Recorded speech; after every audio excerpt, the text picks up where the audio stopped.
Student,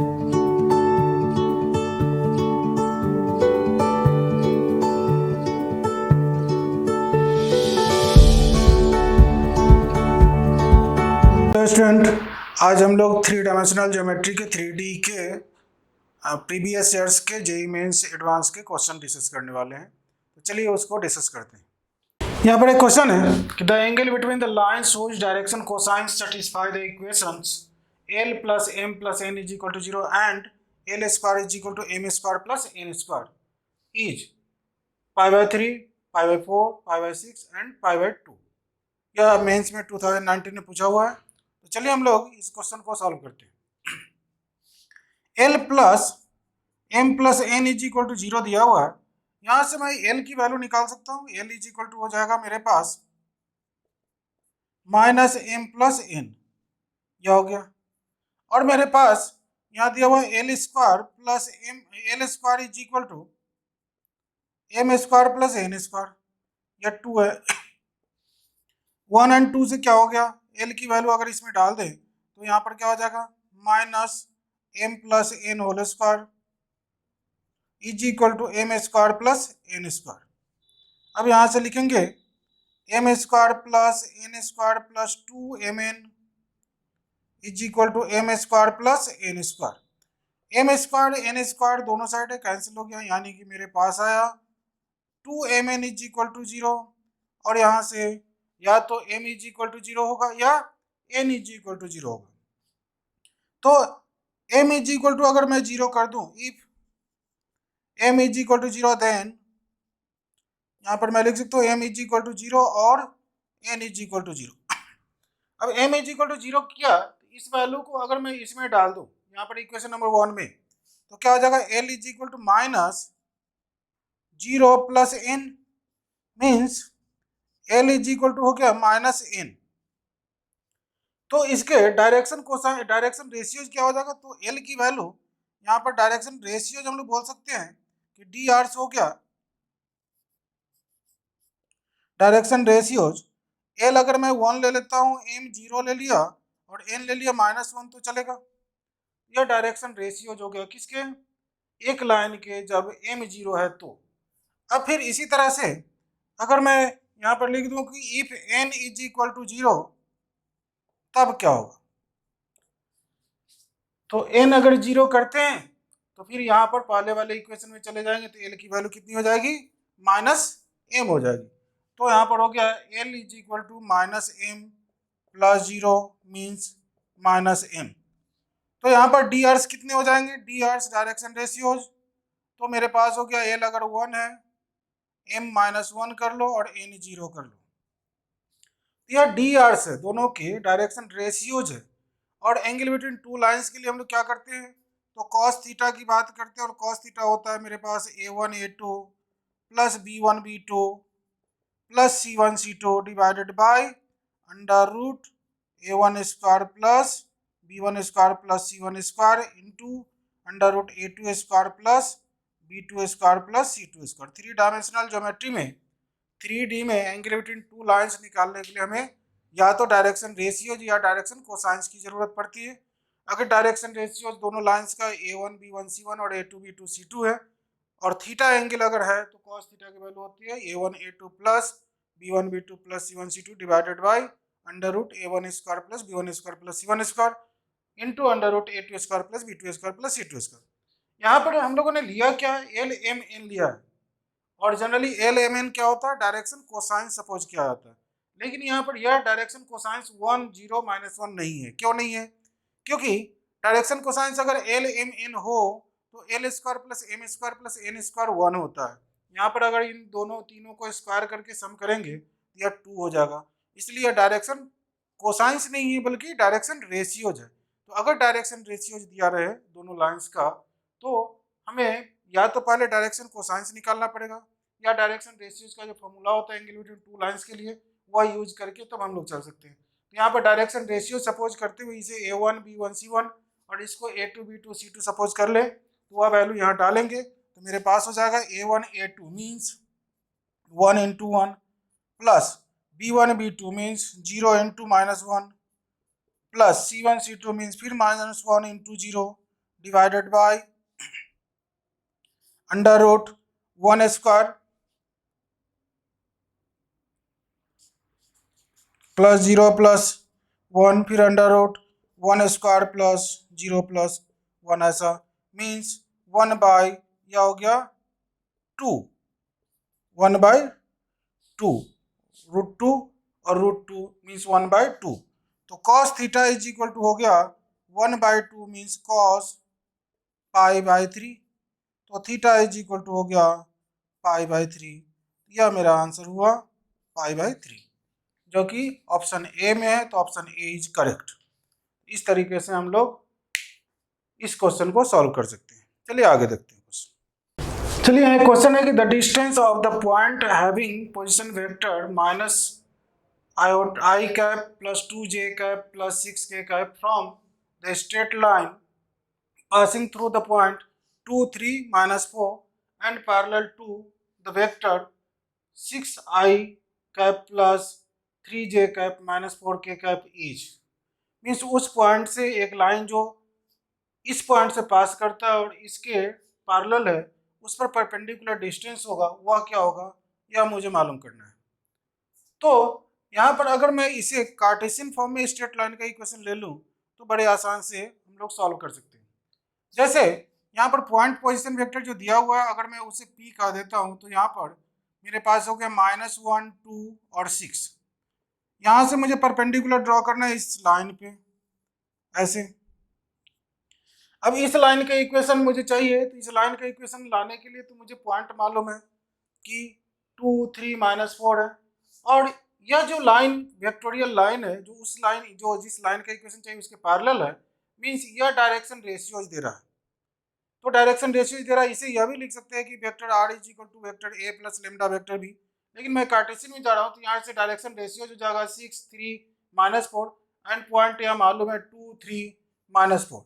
तो मुझे मालूम है कि x minus x1 by L is equal to Y minus y1 by M is equal to z minus z1 by N. यह straight line का equation होता है जो एक पॉइंट से पास करता है x1, y1, z1 से, और जिसके डायरेक्शन कोसाइंस या डायरेक्शन रेशियो लेते हैं तो शुरुआत में डायरेक्शन कोसाइंस है, लेकिन बाद में यह डायरेक्शन रेशियो ही सपोज क्या होता है, एल एम एन है। उसी तरह से अगर इसे लिखा जाए तो यहाँ पर मुझे पता चल रहा है कि x minus 2 by 6 is equal to y minus 3 by 3 is equal to z plus 4 by -4, ऐसा है। यह हो गया मेरा लाइन का इक्वेशन। जो यह लाइन है, अगर मैं बोलूँ तो यह एल है लाइन, इसका इक्वेशन है, और इसका डायरेक्शन रेशियो भी मुझे पता चल रहा है कि 6, 3 और -4 है। पी से अगर मैं पी एम परपेंडिकुलर ड्रॉ कर दूँ तो मुझे पी एम ही चाहिए, और पी एम चाहिए उसके लिए मुझे क्या करना है, तो एक मेथड यह है कि आप यहाँ पर क्या करो कि एम का कोऑर्डिनेट सपोज कर लो, और एम का कोऑर्डिनेट जैसे ही आप सपोज करेंगे तो क्या होगा कि जैसे यहाँ के मान लिया, लेमडा मान लिया, तो लेमडा के टर्म में आ जाएगा। और मुझे मालूम है कि P M perpendicular to this line L है, तो इससे क्या होगा कि a1 a2 plus b1 b2 plus c1 c2 is equal to 0 कर देंगे। मीन्स डायरेक्शन रेशियो दोनों का निकालेंगे और उसको हम लोग 0 कर सकते हैं प्रोडक्ट करके, सम करके, तो उसकी सहायता से मेरा काम हो जाएगा। तो अब यहाँ पर मेरे पास जो है, इसको अगर मैं लेमडा कह दूँ तो फर्स्ट एंड थर्ड से अगर बात करें तो x minus 2 by 6 is equal to lambda, तो x की वैल्यू हो जाएगी 6 lambda plus 2। y minus 3 by 3 is equal to lambda, यहाँ से y की वैल्यू हो जाएगी 3 lambda plus 3। z minus 4, z plus 4 by -4 is equal to lambda है, तो z की वैल्यू हो जाएगी -4 लेमडा प्लस -4। यानी कि m का कोऑर्डिनेट मुझे मालूम हो रहा है, जो है फिलहाल अभी लेमडा के टर्म में 6 लेमडा प्लस 2, 3 लेमडा प्लस 3 और -4 लेमडा -4। अब मुझे डायरेक्शन रेशियो जो पीएम चाहिए, तो पीएम का डायरेक्शन रेशियो कैसे निकालेंगे, तो D Rs direction ratios of PM R. क्या करते हैं हम लोग डायरेक्शन रेशियो के लिए, तो difference of coordinates means x2 minus x1, y2 minus y1, z2 minus z1 बोलते हैं। यहाँ पर क्या हो जाएगा, तो 6 लेमडा प्लस 2 माइनस -1 है, और फिर क्या है 3 लेमडा प्लस, किधर से भी सब्ट्रैक्ट कर सकते हैं, 3 लेमडा प्लस 3 माइनस 2 और minus 4 lambda minus 4 minus 6, that is 6 lambda plus 3, 3 lambda plus 1 और माइनस 4 लेमडा माइनस 10। यह डायरेक्शन रेशियो हो गया पीएम का। और D Rs direction ratios of L R क्या है मेरे पास, एल का डायरेक्शन रेशियो तो 6 3 माइनस 4। जो इस लाइन के इक्वेशन में जो डिनोमिनेटर में एल एम एन है वह डायरेक्शन रेशियोज ही है, बशर्ते कि एक्स वाई जेड का कोएफिशिएंट डिनोमिनेटर में यूनिटी हो जाए, 1 हो जाए तब। तो यह डायरेक्शन रेशियोज मेरे पास है 6 3 माइनस 4 इसका। अब यहाँ पर लिखेंगे since P M is perpendicular to the line L, therefore क्या होगा a1 a2 plus b1 b2 plus c1 c2 is equal to 0। यह फॉर्मूला होता है कंडीशन परपेंडिकुलर का।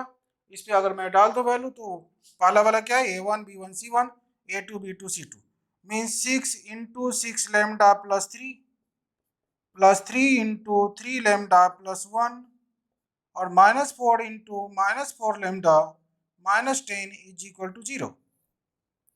अब करना क्या है, मुझे सिंप्लीफाई करना है, लेमडा की वैल्यू निकालना है। तो 36 lambda plus 18 plus 9 lambda plus 3 minus minus plus 16 lambda and minus minus plus 40 is equal to 0।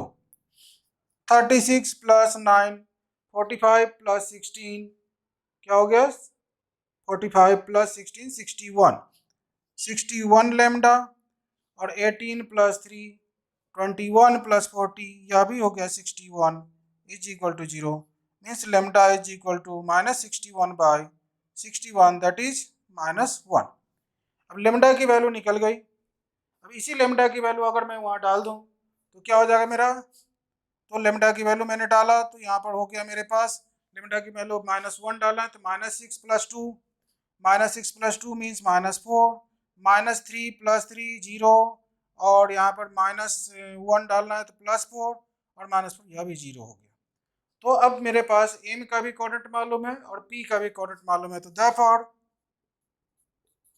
pm is equal to distance formula use करेंगे तो minus 4 minus minus plus 1 whole square plus 2 square plus 6 square means यहाँ पर हो गया 25 plus 4 plus 30 25 नहीं 9 प्लस 4 प्लस 36 that is under root 49 means 7 units. यही हो गया परपेंडिकुलर डिस्टेंस। तो ऐसे हम लोग निकाल सकते हैं। और मेथड है परपेंडिकुलर डिस्टेंस निकालने का जिसे प्रोजेक्शन यूज करते हैं, बेस्ट मेथड यह है। इस तरह से हम लोग सॉल्व किए और इसका आंसर हो गया डी।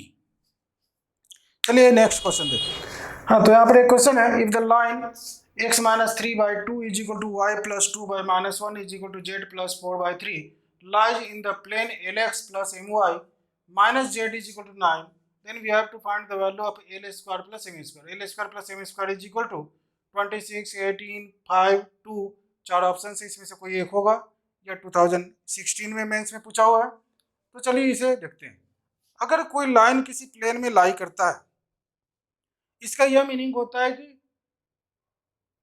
लाइन जिस पॉइंट से पास करता है वह पॉइंट प्लेन पे ही होगा।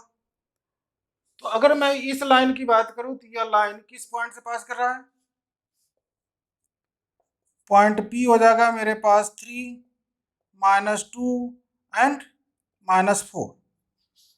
x minus x1 y minus y1 z minus z1 जो होता है उसमें हम लोग यह लिख सकते हैं। तो यहाँ पर 3 माइनस 2 और माइनस 4 से यह लाइन पास कर रहा है और इसका डायरेक्शन रेशियोज क्या है, डी आर्स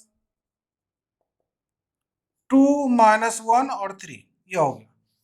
अब मेरे पास लाइन का डायरेक्शन रेशियो दिया हुआ है और प्लेन का डायरेक्शन रेशियो मतलब प्लेन के नॉर्मल का डायरेक्शन रेशियो है। तो लाइन अगर प्लेन में है तो प्लेन का नॉर्मल उस पर भी परपेंडिकुलर होगा, तो उसका यूज कर लेंगे। तो पहले इस पॉइंट P को अगर उसमें L X plus M Y minus Z is equal to 9 में डालें तो मेरे पास हो जाएगा 3l minus 2m minus minus plus 4 is equal to 9। यहाँ से हो गया 3L minus 2M is equal to 5। Equation number 1 कर लेते हैं इसे। चूंकि लाइन का डायरेक्शन रेशियो मेरे पास है 2 माइनस 1 3 और प्लेन के नॉर्मल का डायरेक्शन रेशियो दिख रहा है कि L M और -1 है, तो यहाँ पर क्या हो जाएगा, तो A1 A2 plus B1 B2 plus C1 C2 0 होता है, जिसका यूज करेंगे तो मेरे पास हो गया L इन 2L माइनस M -1 क्या, यहाँ -3 कर लेता हूँ इज इक्वल टू 0। यहाँ से मुझे दिख रहा है कि इसको अगर मैं इसको लिख दूँ 2L या M की वैल्यू निकाल लूँ यहाँ से, तो यहाँ हो गया 2L माइनस 3, दिस इज 2। अगर ये M की वैल्यू इसमें डाल दूँ तो मुझे L की वैल्यू निकल जाएगी, यानी L और M की वैल्यू निकल जाएगी। 1 and 2 इम्प्लाई दैट, एक और 2 से देख लीजिए। M की वैल्यू डाला तो 3L minus 2 into 2L minus 3 is equal to 5। 3L minus 4L plus 6 is equal to 5 करते हुए मेरे पास हो गया minus L is equal to -1, means L is equal to हो गया 1। L मेरे पास आ गया 1। तो देयरफॉर L1 तो M कितने, इसलिए M हो गया मेरे पास 2L minus 3, means 2 into 1 minus 3, यह हो गया -1। इसलिए L square plus M square is equal to 1 square plus -1 square, means 1 प्लस 1 यानी कि 2। तो D है इसका करेक्ट आंसर। इस तरह से हम लोग इस क्वेश्चन को सॉल्व कर सकते हैं। कंसेप्ट इसमें यह है कि अगर कोई लाइन प्लेन में लाई करता है तो लाइन जिस पॉइंट से पास करता है वह प्लेन उसको सेटिस्फाई करेगा, क्योंकि प्लेन में ही वह पॉइंट होगा, और लाइन का डायरेक्शन रेशियो और प्लेन के नॉर्मल का डायरेक्शन रेशियो के प्रोडक्ट का सम 0 होगा, क्योंकि नॉर्मल लाइन पे भी परपेंडिकुलर हो जाएगा प्लेन का नॉर्मल, और वहाँ से यह फॉर्मूला यूज करके और हम लोग इस रिलेशन की सहायता से, इक्वेशन की सहायता से एल और एम की वैल्यू निकाल लेते हैं, और उसके बाद L square plus M square पूछता है तो बता देते हैं 2 है। चलिए नेक्स्ट क्वेश्चन देखते हैं। चलिए यहाँ पर एक क्वेश्चन है कि two lines L1 x is equal to 5 comma y by 3 minus alpha is equal to z by -2 and L2 x is equal to alpha comma y by -1 is equal to z by 2 minus alpha are coplanar. तब हमें alpha की value क्या हो सकती है, इसमें से value या वैल्यूज दो ऑप्शन हो सकते हैं, या 2013 एडवांस में पूछा हुआ है क्वेश्चन, कैसे निकालेंगे। तो अगर दो लाइंस कोप्लेनर हो जाए, जैसे मेरे पास यहाँ पर होता है x minus x1 by L1 is equal to y minus y1 by M1 is equal to z minus z1 by N1, और x minus x2 by L2 y minus y2 by M2 is equal to z minus z2 by N2। अगर ऐसा होता दो lines और यह दोनों lines को planar होता, मीन सेम प्लेन में लाई करता, तो क्या कंडीशन होता उसके लिए। तो कंडीशन यह होता कि x1 minus x2 y1 minus y2 z1 minus z2 L1 M1 N1 L2 M2 N2 का डिटर्मिनेंट की वैल्यू 0 हो जाएगी।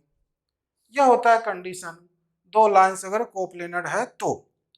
इसी कंडीशन का यूज करके हम लोग यहाँ पर सॉल्व कर सकते हैं। तो लेकिन यहाँ पर थोड़ा सा प्रॉब्लम क्या है कि लाइन थोड़ा ढंग का नहीं, मतलब इस तरह से सिमेट्रिक फॉर्म में डायरेक्ट नहीं लिखा हुआ है। तो पहले लाइन को सिमेट्रिक फॉर्म में कैसे लिखेंगे, तो जैसे x माइनस 5 बाई 0 ये अलग है, इसलिए बाई 0 करेंगे इज इक्वल टू, बाकी जैसे है वैसे लिख देंगे 3 minus alpha Y by 3 minus alpha is equal to Z माई -2। यह पहला लाइन हो गया। एंड दूसरा लाइन हो गया L2 x minus alpha by 0 is equal to Y by -1 is equal to Z by 2 minus alpha. तो जेड यहाँ पर वाई बाई 3 माइनस अल्फा है, तो वाई माइनस 0 कर लो, जेड माइनस 0 कर लो, वाई माइनस 0 जेड माइनस 0। अब उस पर क्योंकि यह दोनों लाइंस कोप्लेनर है तो क्या होगा, इस कंडीशन को फॉलो कराएंगे, means x1 minus x2 means पहला लाइन किस पॉइंट से पास कर रहा है, 5 0 0 से, यानी कि x1 y1 z1 और यहाँ पर अल्फा 0 0 x2 y2 z2 है। तो 5 माइनस क्या करेंगे अल्फा x1 माइनस x2 है, y1 माइनस y2 तो 0 माइनस 0 0 रह गया, z1 माइनस z2 है वह भी 0 हो गया। अब L1 M1 M1 तो 0, 3 माइनस अल्फा और minus 2, L2 M2 N2 means यहाँ फिर 0 minus 1 2 minus alpha is equal to 0, यह हो गया। अब इसी डिटर्मिनेंट को अगर मैं सॉल्व करूँ, एक्सपेंड करूँ या जैसे भी सॉल्व करूँ, इससे जो अल्फा की वैल्यू आएगी इन चारों में से कोई भी हो सकती है, एक या दो या जो भी हो वह आ सकता है। तो करना क्या है, तो एक्सपेंडिंग अलोंग C1 या R1 बोले बात एक ही है, क्योंकि एक ही एलिमेंट मेरे पास है नॉन जीरो, तो 5 माइनस अल्फा और ऐसे हाइड कर दिया तो क्या बचा मेरे पास 3 minus alpha minus 2 minus 1 2 minus alpha is equal to बाकी सब जीरो है, ऐसा हो गया। अब चलिए इसको थोड़ा सा एक्सपेंड करके सिंप्लीफाई करते हैं और देखते हैं अल्फा की वैल्यू क्या आता है। बस एक फैक्टर तो है 5 minus alpha multiplied by 3 minus alpha into 2 minus alpha minus minus 1 into minus 2 is equal to 0, क्या हो गया। अब मेरे पास 5 माइनस अल्फा है जो हटा भी सकते हैं, क्योंकि यह इक्वल टू 0 होगा तो अल्फा की वैल्यू 5 आएगी जो इन चारों में से कोई नहीं है, इसे तो नेगलेक्ट कर देंगे। अब अंदर वाले को सॉल्व करते हैं, 3 2 जा 6 minus 3 alpha minus 2 alpha plus alpha square और यह माइनस 2 दे दिया इज इक्वल टू 0, यह 0 की तरह भेज दीजिए। यहाँ पर हो गया अल्फा स्क्वायर माइनस 5 अल्फा और प्लस 4 इज इक्वल टू 0। अब अगर alpha square minus 4 alpha minus alpha plus 4 कर लो इसको तो 0, तो अल्फा की वैल्यू अल्फा माइनस 4 हो गया, यहाँ minus 1 alpha minus 4 is equal to 0 means alpha minus 1 into alpha minus 4 is equal to 0 means alpha is equal to 1 और 4 आ गया। तो 1 और 4 दोनों यहाँ पर मेरे पास है ऑप्शन में, इसलिए A and D multi correct है, तो ए और डी इसका आंसर हुआ। इस तरीके से हम लोग इस क्वेश्चन को कर सकते हैं। चलिए नेक्स्ट क्वेश्चन देखते हैं आगे। ओके, यह क्वेश्चन देखते हैं हम लोग।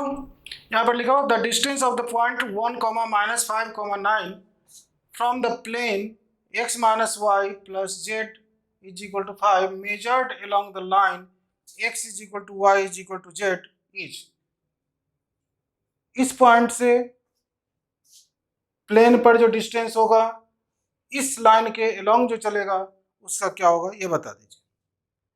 तो लाइन के अलोंग एक्चुअली ये पॉइंट लाइन पे है नहीं, इसलिए इस लाइन के पैरेलल चलेगा। इस लाइन के पैरेलल तो लाइन का इक्वेशन निकालने के लिए इसका डायरेक्शन रेशियो यूज कर लेंगे, और यहाँ पर मेरे पास दिया हुआ है पॉइंट, तो डायरेक्शन रेशियो इसका क्या है 1 1 1 है, यह यूज कर लिया तो क्या हो गया x minus 1 by 1 is equal to Y minus minus 5 by 1 is equal to Z minus 9 by 1, यह बात हो गई, यानी कि लाइन का इक्वेशन निकल गया। अब लाइन का इक्वेशन निकल गया और इसे मैं लेमडा सपोज कर लूँ,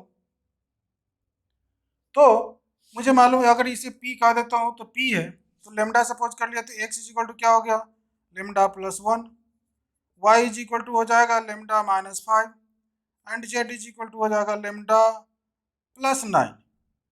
यह बात हो गई, यानी कि यह लाइन ऐसे चल रहा है और प्लेन को जहाँ मीट करता है तो यह पॉइंट उसी प्लेन में होगा, मीन्स यह पॉइंट प्लेन को सेटिस्फाई करेगा, प्लेन मीन्स इस इक्वेशन को सेटिस्फाई करेगा, तो यह वैल्यू उसमें डाल दो। तो यह वैल्यू डालने के बाद क्या होगा x की वैल्यू डाला लेमडा प्लस 1 माइनस वाई है तो लेमडा माइनस 5 प्लस जेड है तो मेरे पास lambda plus 9 is equal to 5। थोड़ा सिंप्लीफाई कर लें तो lambda plus 1 minus lambda plus 5 और plus lambda plus 9 is equal to 5, इधर 5 cancel, lambda minus lambda cancel और लेमडा इज इक्वल टू मेरे पास हो जाएगा 9 प्लस 1 माइनस 10।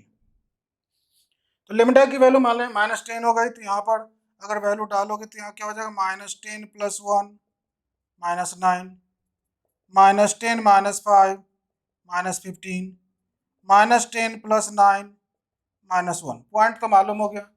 अब एक पॉइंट P मेरे पास मालूम है कि P का कोऑर्डिनेट है 1 -5 9, एंड अगर यह Q का दूं तो Q का कोऑर्डिनेट मेरे पास हो गया -9 -15 एंड -1 ऑल्सो -1।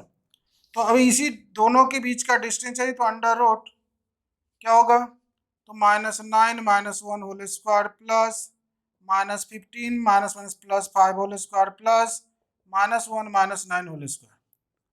अगर सॉल्व करते हैं तो यहाँ पर हो गया 100 प्लस यहाँ पर भी 100 प्लस यहाँ पर भी 100, यानी कि मेरे पास हो गया 300, जिसे मैं लिख सकता हूँ 10√3। 10√3 है, यानी कि B is the correct answer. तो ऐसे करके हम लोग सॉल्व कर सकते हैं। तो चलिए आज के लिए इतना ही रहा, फिर अगले लेक्चर में मिलते हैं तो आगे की बात करते हैं। अगर आपको वीडियो पसंद आए तो लाइक सब्सक्राइब शेयर करेंगे। Thank you.